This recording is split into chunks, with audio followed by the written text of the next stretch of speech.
GDP가 얼마까지 갔습니까? 16,000달러를 넘어섰습니다. 그래서 어떻게 보면 노무현 정부가 끝나는 내후년에는 2,000부를 소망했던 대로 돌파할지도 모르겠는데, 많은 분들의 생각은 뭐 대단히 시니컬해서 뭐 그러면 뭐하냐 뭐 이렇게 지금 생각을 할 것 같은데요. 하여간 2만 불 시대가 곧 눈앞에 왔는데, 어쨌거나 환율 때문이든 뭐든, 근데 사회보장 지출비의 수준은 전혀 2만 불 시대에 걸맞지 않고, 그만큼 사회보장 비용으로 적게 쓰는 그 정도가 그대로 생활의 불안정 그리고 삶의 질의 저수준으로 연결되어지는 거 아니겠는가 싶습니다. 근데 이런 것에 비해서 우리나라의 복지와 그 경제 내지는 성장과 분배가 선순환할 가능성은 대단히 높다. 특히 일자리 창출의 효과를 강조하지 않을 수 없다라는 것이죠. 그 다음에 이런 그 두 번째로서는 노동운동의 유연화에 기여를 해서 기업과 노동계와 국가 간에 정말 그 소망스러운 사회적 합의를 통해서 상당히 사회 발전에 그 긍정적인 어떤 관계로 변화할 수 있는 여지를 남긴다. 그래서 기업은 경영을 투명하게 하고, 근데 뭐 경영을 투명하게 하라고 했더니 아예 뭐 노동자들이 자꾸만 뭐 매일마다 데모하고 경영자를 여기질 않고, 그래서 같이 뭐 경영을 하자거나 뭐 이런 식으로 대드는데 우리가 어떻게 투명하게 할 수 있냐 이렇게 얘기를 하는 것이고, 노동자들에게도 제발 노동운동 좀 자제합시다 그러면, 아니 기업주들은 매일마다 자기네들과 하고 싶은 대로 하면서 법 외에 그리고 탈법적인 방식을 통해서 엄청난 이득을 취하는데 우리가 왜 그 이득을 공유하지 못하냐. 따라서 우리도 우리의 몫을 찾아야 된다 이렇게 얘기하는데, 이런 부분을 타파하는 것으로서 노동자에게는 국가가 사회 안전망을 튼튼하게 해준다라고 하는 것을 조건으로 노동운동의 투쟁의 깃발을 다소 좀 내리는 이런 쪽으로 양보를 얻어내고, 또 이렇게 함으로 해서 경영자들에게도 경영의 투명성을 받아들이도록 그렇게 양보를 낼 수 있는 뭐 이런 그 삼각구도를 만들 수 있는 단초가 사회안전망의 구축을 국가가 솔선수범해서 하는 거에서부터 찾아낼 수가 있다라고 하는 것입니다. 또한 이러한 그 선순환의 어떤 그 관계로서 복지 부문에 투자를 하면 노인과 여성의 어떤 노동 공급 능력을 확대시키고 출산력 향상을 기대할 수 있다. 출산력 향상이라고 얘기를 하지 않고 기대했다라고 하는 것 자체가 좀 의미가 있는 얘기입니다. 그래서 복지를 뭐 대단히 그 아주 강건하게 확대를 시킨다고 해서 출산력이 바로 향상된다라고 하는 것은 사실 학문적으로는 별로 입증이 안 됩니다. 굉장히 이것은 험난하고 지루하고 먼 어떤 그런 과정을 통해서 효과가 일어나는 것이기 때문에, 그런데 어쨌든 그런 출산력 향상의 단초를 마련하는 것은 그런 뭐 부정할 수 없다라고 하는 것입니다. 따라서 이제 이런 그 부문을 통해서 한국의 사회보장제도는 대단히 그 경제적인 아니면은 경제 성장에 상당히 그 주요한 역할을 할 수 있다라고 보는데, 노무현 정부가 이제 출범 초기 2003년, 2004년 뭐 이런 때는 그 복지 부문에 대해서 특별한 의미 있는 그런 어떤 정책적 시동을 걸지 않다가 최근 들어와서 2004년 후반기부터 서서히 복지 부문에 대해서 의미 있는 발걸음을 시작하고 있습니다. 뭐 그 부분을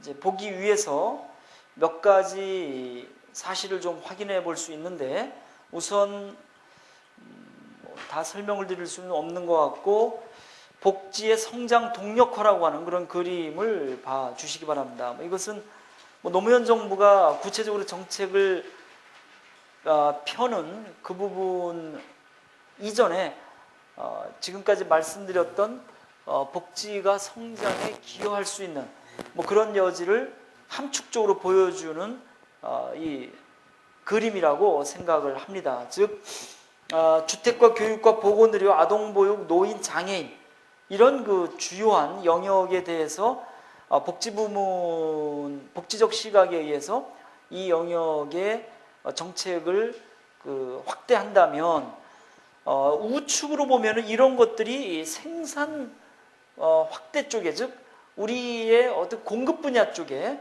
얼마나 주요한 긍정적 역할이 있느냐를 보여주는 것입니다. 즉 이 부문 자체가 확대되어질수록 이 부문에 종사하는 일자리가 창출되어진다라고 하는 것이고, 이런 일자리 창출은 결국은 그만큼 그 사회적으로 의미를 갖게 되어지는데, 그것은 고용 확대나 안정 그리고 노동 수급의 원활함을 가져오게 된다라고 하는 것입니다.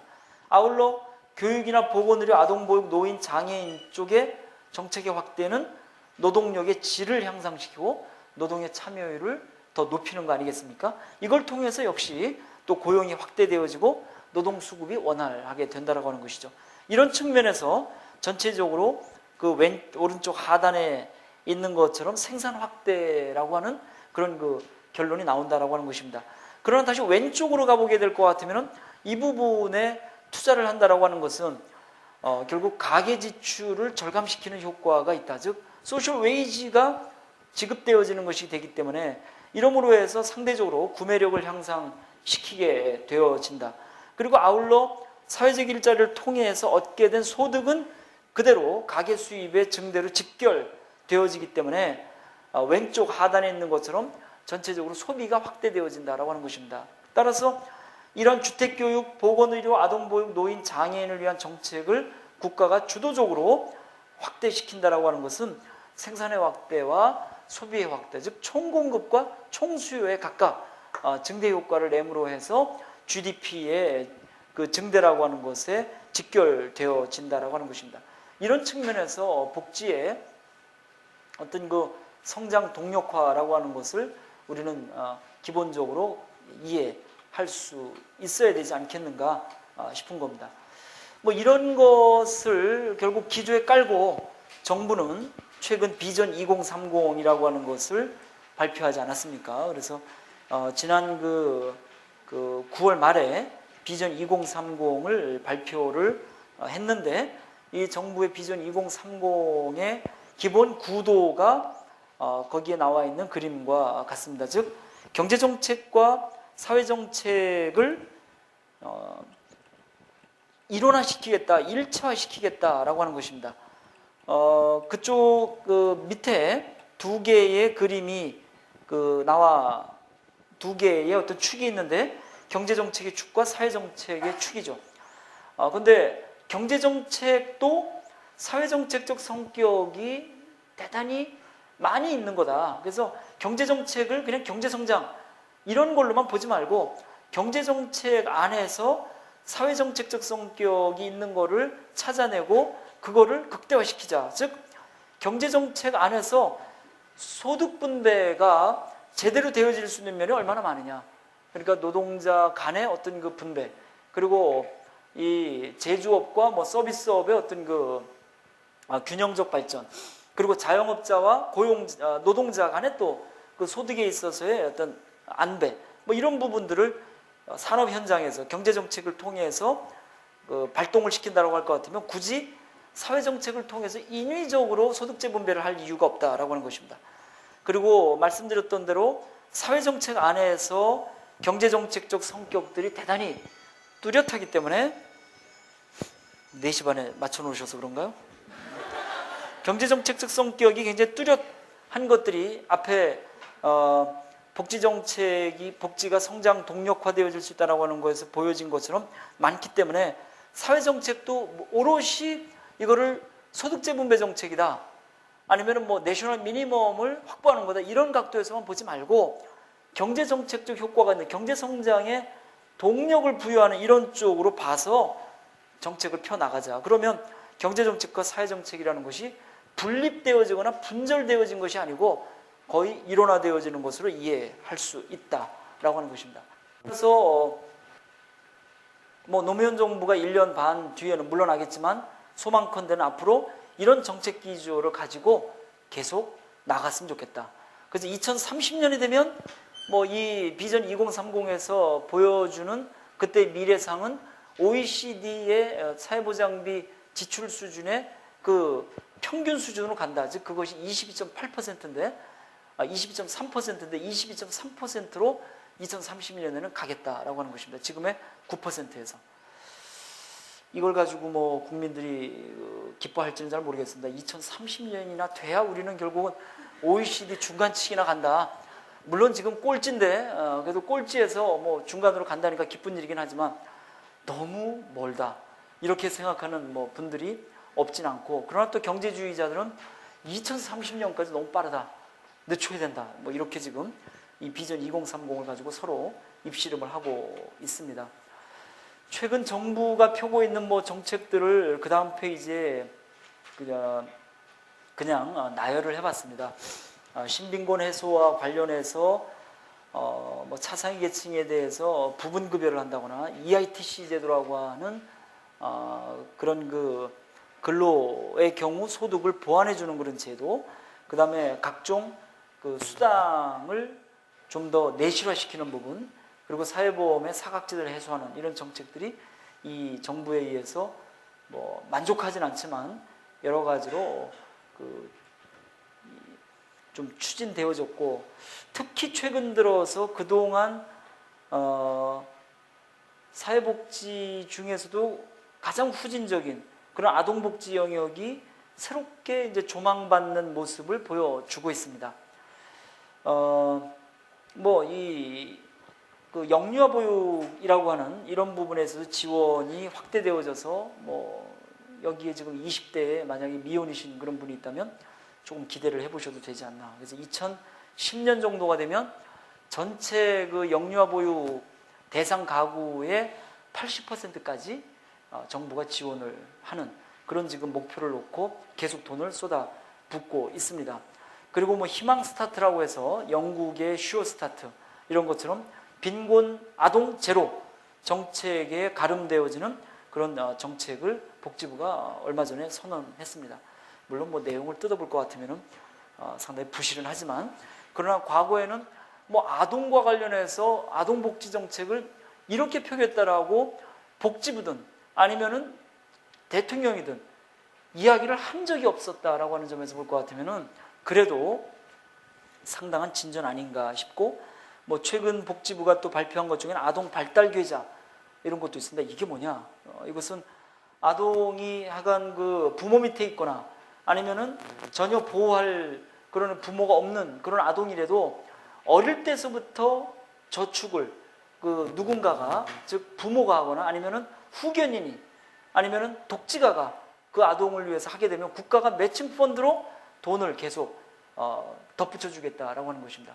그래서 그 아동이 18세 이제 성인이 되어져서 사회로 나가게 될 때 한 3천만 원 정도 이렇게 손에 쥐는 이런 상황을 만들어 주자. 특히 뭐 부모가 있는 아동에게는 아직 적용을 시키지 않겠지만 지금 그 요보 아동들에게는 이것들을 이제 적용 내년부터 시키겠다. 이래서 복지부가 여러 가지 정책을 지금 손질하고 있는 그런 상태입니다.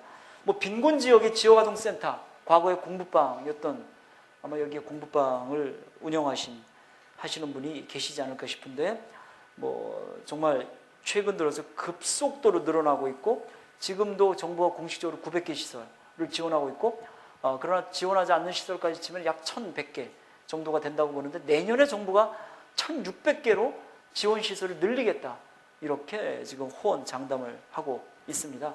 그래서 지역에 방임되어진 아동들을 정부가 그 사회적인 양육이라고 하는 그런 기조화에서 보호하겠다라고 하는 것이죠. 뭐 등등 여러 가지 사업들이 있고, 특히 최근 들어서 사회 서비스 분야의 일자리 확대를 위해서 2010년까지 80만 개의 일자리를 창출하겠다라고 하는데, 사실 뭐 이런 것들이 이제 그동안 너무 많이 이렇게 좀 써먹혀져 가지고 별로 국민들에게 감흥이 없는 이런 그 정책이 되고 말았다라고도 생각할 수 있습니다. 그렇지만 최근 들어서 일자리 창출 정책에 좀 다른 점이 있다면 흔히 말하는 좋은 일자리, decent job이라고 하는 것에 이제 눈을 돌리게 됐다라고 하는 것입니다. 그래서 뭐 한 달에 50만 원, 60만 원, 뭐 요 정도의 그 소득을 통해서 취약계층에게 일시적인 소득 그 보장을 해주는 그런 의미에서의 일자리가 아니고 전문 종사자들에게 사회 서비스를 할 수 있는 그런 어떤 그 일자리를 국가가 직접 만들어줘서 decent job이라고 하는 것으로 일자리를 만들어 가겠다라고 했을 때 아마 사회복지사들의 앞으로의 그 일자리에 있어서 밝은 전망이 생기는 것이 아닌가 싶습니다. 그렇지만 이제 지금까지 얘기한 것이 좀 희망적인 부분이라면 뭐 여러분들에게 좀 더 이성적으로 사회복지 현장을 좀 한번 그 음미해 보자라는 뜻에서 약간 좀 우울한 얘기를 해 보겠습니다. 즉 사회복지 인력의 현주소라는 것인데 우선은 사회복지 현장의 인력과 관련해서 크게 두 가지 어떤 문제가 있지 않겠습니까? 도식적으로 얘기하면 하나는 양적인 그런 그 부족, 그리고 하나는 질적인 저수준, 이런 두 가지 부분이 있다. 양적인 부분이 얼마나 그 부족하냐라고 하는 것을 최근 기획예산처가 자료로 만들어냈습니다. 그것이 벤 다이어그램 같은 데 있죠. 그래서 사회복지 부문의 현재 상태에서 약 30만 명이 부족하다, 이렇게 보고 있습니다. 뭐 보육에 그 14만 명, 아동복지에 6만 명, 근로복지에 4만 명, 노인 여성복지에 5만 명, 그리고 간병인력 등 보건의료 부문에 24만 명이 부족하다. 그리고 나머지 교육이나 문화환경, 사회안전 이런 것들을 다 합치면 대단히 많은 약간 80, 90만 명을 넘는 그런 이 사회 서비스 부분에 있어서의 인력 부족 현상이 있다라고 보는 것입니다. 이렇기 때문에 이러한 상대적으로 초과 수요, 그 다음에 과소 공급 이 상태에서 사회복지 인력들이 1인당 감내해야 되는 그런 어떤 이 업무량이라고 하는 것은 뭐 크지 않을 수밖에 없다. 따라서 전체적으로도 그렇고 사회복지 현장의 미시적인 그런 측면에서도 인력의 부족 현상이라고 하는 것은 상당히 치명적인 문제점을 낳는다라고 하는 것입니다. 그렇지만 인력의 질적인 측면도 과연 안심할 만하고 아니면 만족할 만하냐, 이렇게 봤을 때 이런 부분에 있어서 결코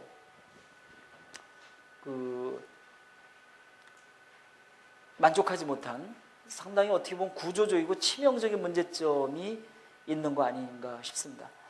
특히 사회복지 인력이 개인적으로 다 접하고 있는 초기 조건이라고 할까? 현장에 나오기 전에 이미 그네들이 가지고 있는 초기 조건이 대학 교육에 있어서 현장성 부족이라고 하는 것입니다. 그래서 뭐 교과서에서만 배웠고 이론으로만 배웠지 실무 현장이라고 하는 것에 도움이 되는, 그리고 실전 감각을 가지고 있는 그러한 채로 대학 교육을 거치지 않았다라고 하는 것입니다. 그러나 다른 뭐 일반 기업처럼 사무실에서 펜대만 끄적거리면 되고, 그러면서 펜대를 끄적거리는 가운데서 어떻게 펜대를 잘 끄적거리는지를 좀 더 시행착오를 거치면서 배우는 이런 업무 특성하고는 달리 사회복지 현장은 정말 사람이라고 하는 그 클라이언트를 현장에 가면 그 즉석에서 맞닥뜨리게 되고 거기에서부터 바로 서비스가 이루어지는 이런 현실을 생각했을 때 실무 감각이 없다라고 하는 것은 상당히 문제가 되어지는 걸 거다. 그 다음에 복지 마인드에 있어서도 체화를 할 그런 어떤 충분한 어떤 여건을 대학 교육이 마련해주지 못하고 있다라고 하는 것입니다. 뭐 평소에 저는 어떻게 보면 사회복지학은 학문이 아니다, 저는 그렇게 많이 또 주장을 학생들에게 합니다. 사회복지 학문이라고 하는 것은 사실은 학문을 배우는 게 아니고 가치관과 철학을 배우는 것이다, 이렇게 얘기를 하죠. 그래서 교과서에서 나오는 무슨 상담 이론과 무슨 그 인행사에서 나오는 사람의 심리에 대한 여러 가지 그런 각종 이론 뭐 이런 것들을 학문으로서 책자에 그냥 박혀 있는 죽은 활자의 형태로 자기가 머릿속에 집어넣으면 되는 것이 아니고 사실은 자기의 가치관과 인생관과 세계관으로 거기에 담겨져 있는 것들을 체화시키는 것, 이게 먼저 되고 그 다음에 전문성이라는 것이 올라앉아야 되는데 지금은 너무나 전문성이 상대적으로 강조되어지다 보니까 어떤 죽은 지식이 되어지는 이런 상황이 있다. 그래서 복지마인드 부분 자체가 좀 부족한 상태에서 현장에 와보면 조직적으로는 근로조건도 뭐 열악하고 민주적 리더십도 없어서 뭐 상당히 좀 봉건적인 문화 그리고 뭐 가부장적인 문화 이런 것들이 사회복지 현장에 횡행하고 있고, 따라서 젊은 피들이 뭐 샘솟는 어떤 그런 아이디어와 막 그 용솟음치는 이런 그 주체할 수 없는 에너지를 자기가 현장에 와서 서로 펼쳐보려고 하더라도 그 사회복지 시설의 고루하고 답답한 문화 이런 것에 의해서 그저 그냥 도저히 못 견디고 딴 데로 도망가 버리는 이런 엑소더스 현상이 일어나고 있다고 하는 거죠. 아니면 남아있는 분들은 무기력해져 가지고 번아웃 현상에서 뭐 오늘이 어제 같고 뭐 내일이 오늘 같은 이런 상황으로 뭐 현장에 계신 분들을 폄하할 생각이 있는 건 절대 아니지만 그런 부분들이 일정 정도 우리가 인정해야 될 그런 진실이지 않는가 솔직히 또 생각을 해 볼 수 있죠. 이러다 보니까 개인적으로는 전망이 부재하고, 내가 사회복지 분야에서 정말 청운의 뜻을 다 꺾어버리고 일로 왔는데 앞으로 죽을 때까지 어떤 모습으로 내가 여기서 그 인생을 살아갈 수 있을 것인지 잘 보이지 않죠.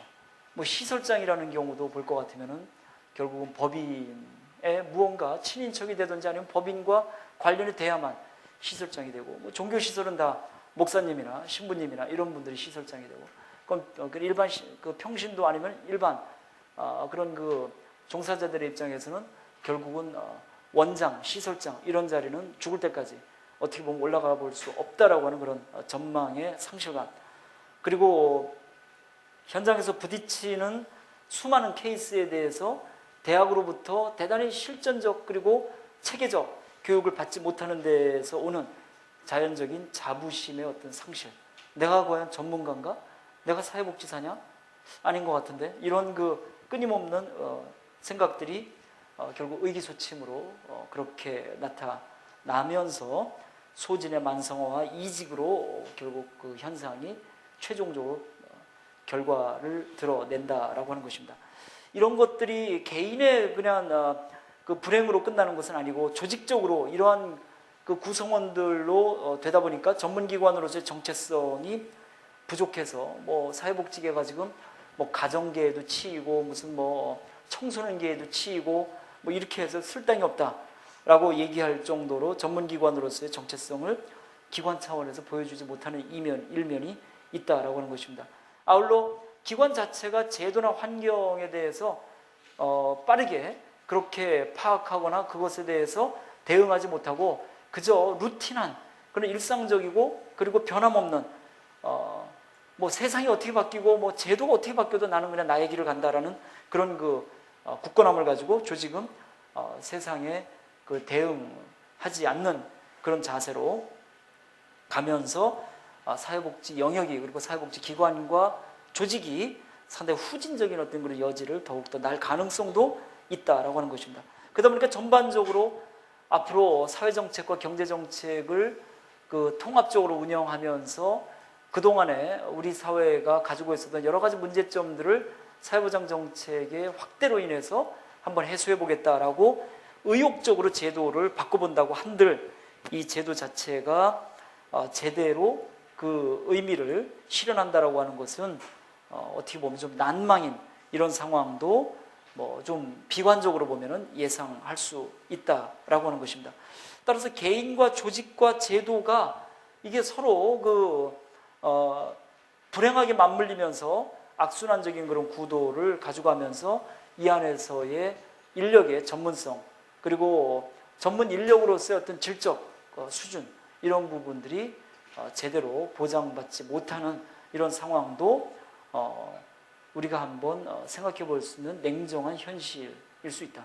물론 현장에서 이거를 깨기 위해서 정말 눈을 부릅뜨고 그리고 대단히 그 가열찬 투쟁 의지를 가지고 개인적 차원에서 조직적 차원에서 움직이시는 그런 존경받을 만한 분들이 적지 않다라고 하는 걸 알면서도 평균적으로 봤을 때 우리 사회복지계의 현장의 모습이 이런 모습을 가지고 있다라고 하는 것에 대해서 일정 정도는 또 우리가 인정하고 여기서부터 해법을 찾기 위해서 노력해야 될 필요가 있기 때문에 오늘 조금 좀 뭐 여러분들이 생각하시기에 어떻게 보실지 모르겠지만 이런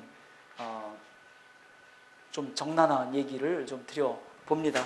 이 그 악순환의 고리를 어디에서부터인가 끊어야 되는데, 그러니까 제도가 뭐 엄청 하여간 그 인력에 있어서나 시설에 대해서 좀 풍성한 그런 쪽으로 발전을 해서 임금도 많이 주고, 그 다음에 뭐 시설의 운영비도 뭐 굉장히 하여간 풍족하게 주고, 그래서 마음껏 프로그램을 뭐 행하고 마음껏 하여간 클라이언트를 위해서 서비스를 줄 정도로 제도에서 팍 풀리거나, 아니면 조직이 뭐 갑자기 환골탈태가 돼가지고 거기에 가면은 아름다운 꿈만 꾸면서 자기가 하고 싶은 그런 것 쪽으로 하도록 그렇게 마구 변하거나, 아니면 개인이 변하거나, 어디에선가 이 악순환의 고리를 끊어야만 되는데, 저나 여기 계신 선생님들은 교수님들은 제도의 어떤 그 변화를 끌어내기 위해서 노력할 것이고, 그렇지만 여러분들은 적어도 개인적인 차원에서의 어떤 그 준비, 개인적으로 본인이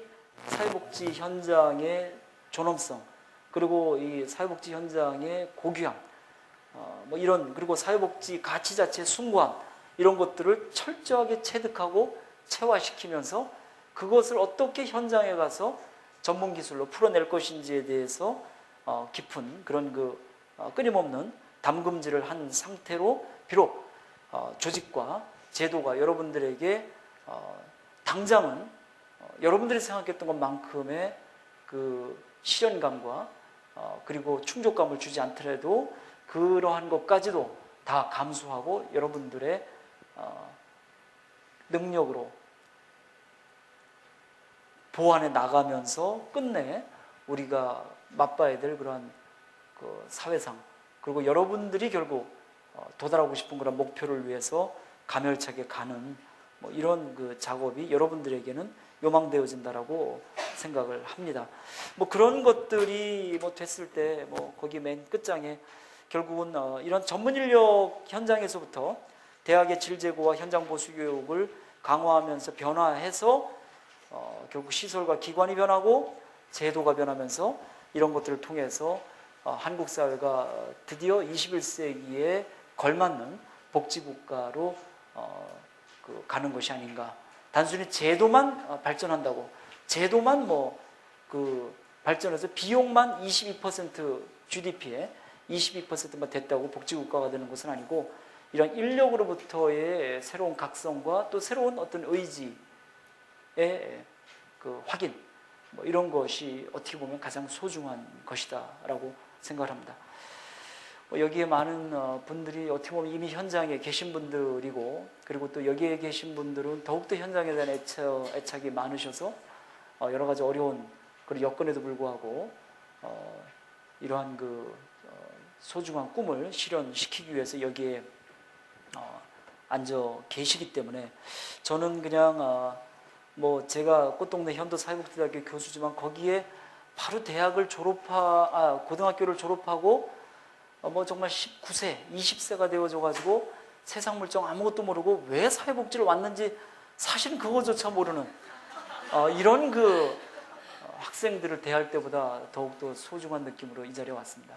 뭐 면접을 볼 때에는 저희 대학 애들을 뭐 특히 그 특성화 대학이라고 해가지고 뭐 현도대학에 오고 싶었습니다. 저는 뭐 사회복지에 대해서 뭐 중학교 때 어떤 경험을 해가지고 이렇게 해서 사회복지 하겠다고 막 그러다가 2, 3학년이 돼가지고 좀 행동이 티미해서, 너 그때 그 면접할 때는 사회복지에 대해서 뭐 엄청 그랬지 않았니? 그러면 그 자식 하는 말이 뭐 면접이라 그랬죠. 이런 식의, 아직도 자기 스스로가 복지에 대해서 가치관이 정립되어지지 않고 또 무언가 체화된 그런 느낌이 없는 그런 대학 현장에서 제가 지금 있습니다만은 여기에 어떤 대학 현장은 그거보다는 더욱 어떻게 보면 괴를 달리하는 그런 분들이 계시다라고 하는 점에서 이런 얘기를 좀 기탄 없이 꺼내놓고 말씀을 드려봤습니다.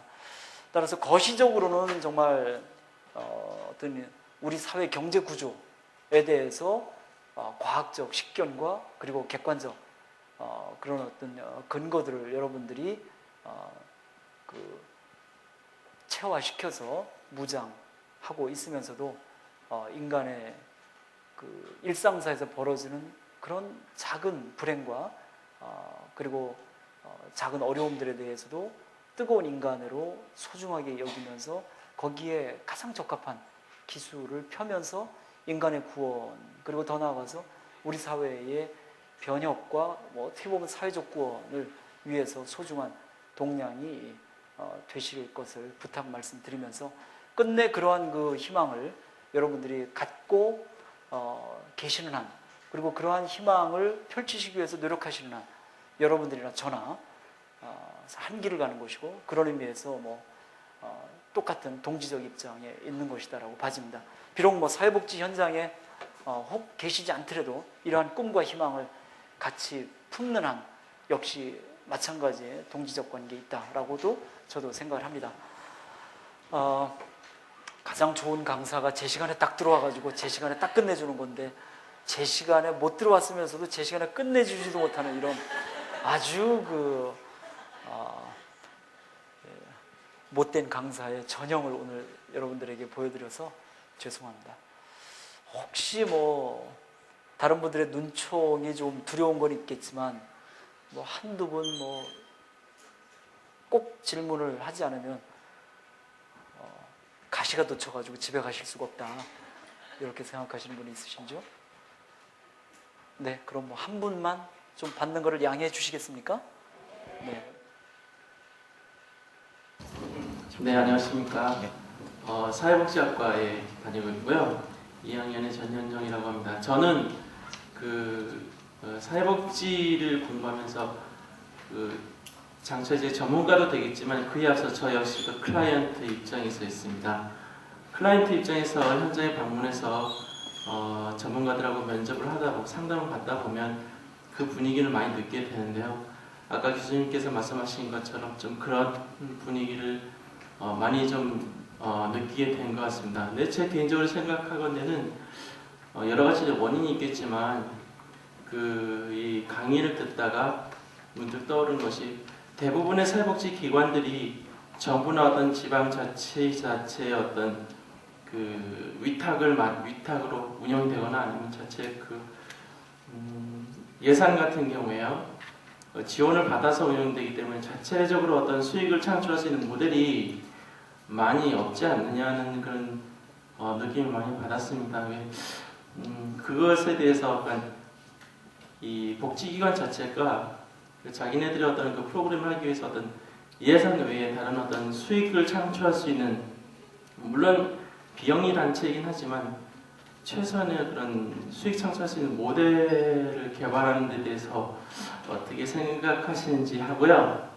두 번째 또 하나 원인은 예산이 이렇게 집행이 될 때 대부분은 우리 정부 부처도 그렇지만 예산이 남으면 반납하면 다음에는 예산을 안 준다고 들었습니다. 그래서 말도 안 되는 멀쩡한 길도 다시 파헤쳤다가 공사하는 말도 안 되는 그런 일도 벌어지고 하는 걸 눈에 봤지만 그런 어떤 제도의 허점이 먼저 보완이 되고 예산을 효율적으로 이렇게 운영할 수 있는 그런 방안들이 먼저 선행이 되어야 한다고 생각하는데요. 교수님의 고견을 듣고 싶습니다. 네, 고견까지는 아니고 뒤에 얘기부터 좀 말씀을 드리자면 결국은 지금 사회복지 현장을 옥죄는 것 자체가 정말 예산 어떤 집행에 관련되어진 여러 가지 준칙들이 잘못되어진 그런 거에서 비롯되어진다라고 말씀드릴 수 있겠죠. 그래서 누군가는 우리나라 교통 문화가 뭐 서 있으면은 정차 위반이고 달리면은 서 있으면 주차 위반이고 달리면은 뭐 과속이라고 이렇게 얘기하는 것처럼 뭐 서 있을 수도 없고 달릴 수도 없는 이런 옴짝달싹 못하는 그런 그 아이러니한 교통 문화에 있습니다만은 그런 것처럼 사회복지도 마찬가지다. 그래서 일을 하면 일을 잘못 그 예산을 집행하는 과정에서 잘못됐다고 그러고 또 일을 안 하면 성과가 없다고 얘기를 하는 이런 상황이고 특히 최근 들어서는 뭐 그 한과 목 간의 이제 전용은 좀 풀어졌는데 과거에는 그거조차도 풀어져 있지를 않아서 뭐 장애인 시설에는 식비가 좀 남게 돼 있고 그러나 장애인들을 위해서는 좀 난방비를 많이 떼야 되는데 그거 간에 그 이 전용이 자체적으로 되지를 않아서 그래서 항상 그냥 이 불법이라고 하는 것을 달고 다녀야 되는 뭐 이런 상황이죠. 근데 최근에도 뭐 한과 목 간의 전용을 그 지침상으로는 규정에 있어서는 이 사회복지법인에 있어서의 회계관리 규정에서는 인정하고 있음에도 불구하고 지자체 이런 데 공무원들은 또 그것을 상당히 경직적으로 그 허락해주고 있어가지고 실제로는 그 부분조차도 아직 현장에서는 문제가 되고 있죠. 따라서 뭐 이런 그 예산 어떤 그 사용 방식이나 아니면 이제 감사의 방식 그리고 지도의 방식 이런 부분 전체가 사실은 바뀌어져야 된다. 뭐 이런 얘기도 얼마든지 지금 뭐 맞는 얘기겠죠. 그래서 비전문가가 사회복지 서비스의 전문가를 감독해내는 이러한 양상들. 교수님들끼리도 좀 아이러니하게 얘기하는 경우가 있습니다만 어떤 교수들의 논문을 학사학위를 가진 사람이 평가하는 그런 굉장히 이상한 때가 좀 있는데 그런 것처럼 사회복지 전문직의 사회 서비스에 대한 그 다양한 어떤 양태를 비전문가가 오로지 행정 공무원이라고 하는 그런 그 이름으로 재단하고 그것들을 감사하거나 지도한다라고 하는 이런 입장에 있는 것이 어떻게 보면 사회복지 민간 사회복지 현장 전체를 옥죄게 만드는 그런 현실이라고 생각을 합니다. 근데 이 부분이 단기간에 극복되어지기에는 너무나 뿌리가 깊고 그리고 우리나라 행정 문화 전체 제도 전체와 연관되어져 있는 것이어서 하여간 그 뭐라고 쉽게 그 극복할 수 있다라고 낙관적인 말씀을 감히 드릴 수는 없습니다. 최근에 뭐 행정체계 전체를 지금 싹 뜯어 고치는 그런 일을 노무현 정부에서 하고 있습니다만은 뭐 이런 과정에서 행정직들이 복지 부분을 대단히 귀히 여기고 그리고 복지 이제 부분이라는 것을 본인이 배워야 되겠다, 알아야 되겠다. 그리고 대단히 이 부분의 그 의미에 대해서 깊게 그리고 신중하게 생각하는 것들이 이제 행정문화에서 퍼진다면 조금 나아질지는 모르겠습니다. 뭐 그렇다고 서구의 어떤 그 지방정부의 공무원이 다 복지직이냐? 그런 건 아닙니다. 일본의 사회복지 사무소에 있는 공무원들은 사회복지사가 아닌 사람이 훨씬 더 많습니다. 우리는 그래도 지금 사회복지 전담 공무원이라고 해서 사회복지사만 뽑아들이지만 일본은 사회복지 전공자만 그 뽑아들이는 그런 공무원 채용 구조가 없습니다. 유럽이나 그 어디도 마찬가지입니다. 미국도 공공부조를 담당하는 공무원이 사회복지사가 아닙니다. 그럼에도 불구하고 그네들이 우리처럼 공무원들이 완전히 현장들을 다 갈기갈기 찢는 역할을 하냐? 그렇지는 않거든요.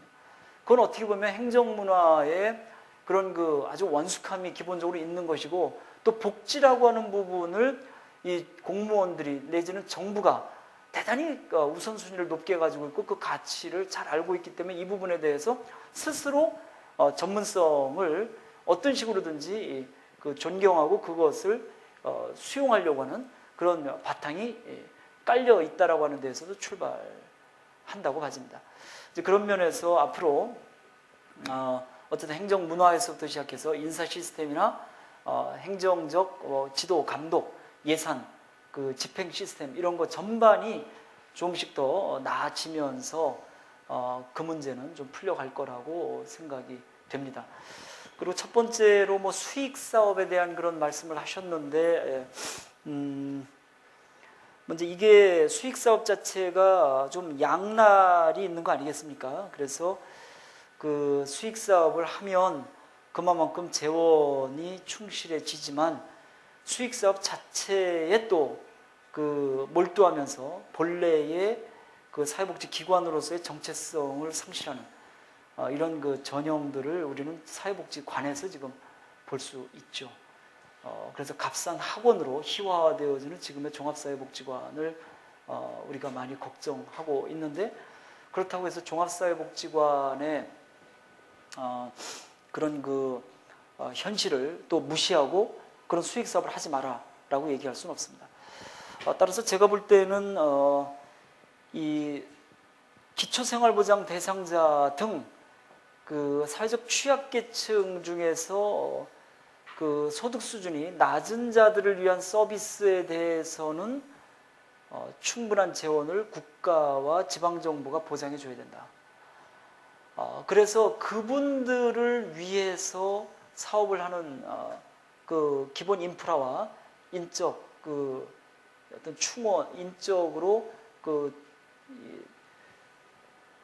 운영되어지는 데 드는 비용을 담보받으면 보편적 복지 차원에서 일반 주민들을 위한 사업들을 해 나감에 있어서는 그것과 관련해서 이제 어떻게 보면 그 수입과 지출이 상계되어질 수 있도록 그렇게 이제 나갈 수 있지 않겠는가. 이제 이게 그 하나의 아이디어고요. 또 일본 같은 데에서는 유료화를 얘기하면서 원칙으로 많이 지금 얘기하는 것이 공적 의미를 가지고 있는 사회 서비스 기관에 대해서 그 인프라에 대한 것은 국가가 되고 운영과 사업과 관련되어진 것은 유료 비용으로 충당한다. 뭐 이런 또 원칙을 제시하기도 합니다. 그래서 건물을 짓는 거, 그리고 건물이 운영되어지는 데 필요한 기본 경비, 그리고 거기에 그 인원을 쓰는 데에서 들어가는 비용, 이런 인프라 비용을 국가나 지방정부가 다 되는 것을 전제로 실제 프로그램을 운영하는 데 들어가는 비용은 이제 유료화를 통해서 그 확보한다. 이게 일본 학자들이 많은 연구서를 통해서 제시하는 원칙이기도 합니다. 어쨌든 전자의 원칙이 더 좋은지 후자의 원칙이 좋은지 이런 것들은 우리 사회에서 많이 더 좀 그 논의를 거쳐 봐야 되겠습니다만은 수익 사업이라고 하는 것 자체가 이러한 정도의 어떤 원칙을 그 깔지 않고 만약에 된다 그러면 본말이 전도되어져서 수익 사업을 위한 사업, 뭐 이것이 계속 악순환적으로 반복되어지면서 본래의 정신이 훼손되어질 수 있는 여지가 있다. 뭐 이런 부분을 우리가 좀 유념할 필요가 있는데, 불행하게도 학계에서는 아직도 사회복지 서비스 부분에 있어서의 어떤 그 유료화, 어떤 수익 사업에 대한 어떤 그런 연구가 많이 되고 있지 않습니다. 왜냐하면 이놈의 사회 서비스라는 게 다 지금 하나의 그 공공부조의 연장일 뿐이지 실제로 진정한 의미의 사회 서비스, 사회복지 서비스가 아니기 때문에 아직 학계에서 이런 부분에 대한 한국적 결론을 많이 그 내고 있지 못하다. 이런 것은 뭐 저를 포함해서 연구자들이 좀 더 반성할 점이고, 뭐 여러분들 중에서도 뭐 연구는 꼭 교수들 내지는 그 박사들만 하는 건 아니기 때문에 현장의 오랜 경륜과 또 현장으로부터의 문제의식을 가지고 이런 부분에 대해서 무언가 의미 있는 그런 그 결론을 내는 작업을 하신다고 한다면 그것도 역시 현장에는 상당한 그런 그 기여를 하는 거라고 봐집니다. 혹시 뭐 다른 또 질문이 있으신 분들은 제가 뭐 개인적으로 또 듣기로 하고, 오늘 외람되게도 제가 40분이나 여러분들의 귀중한 토요일에 황금 같은 시간을 뺏은 거에 대해서 널리 양해해 주시기 바라고, 다음 기회에 또 여러분들을 다양한 현장에서 뵐 수 있기를 희망합니다. 마치겠습니다. 고맙습니다.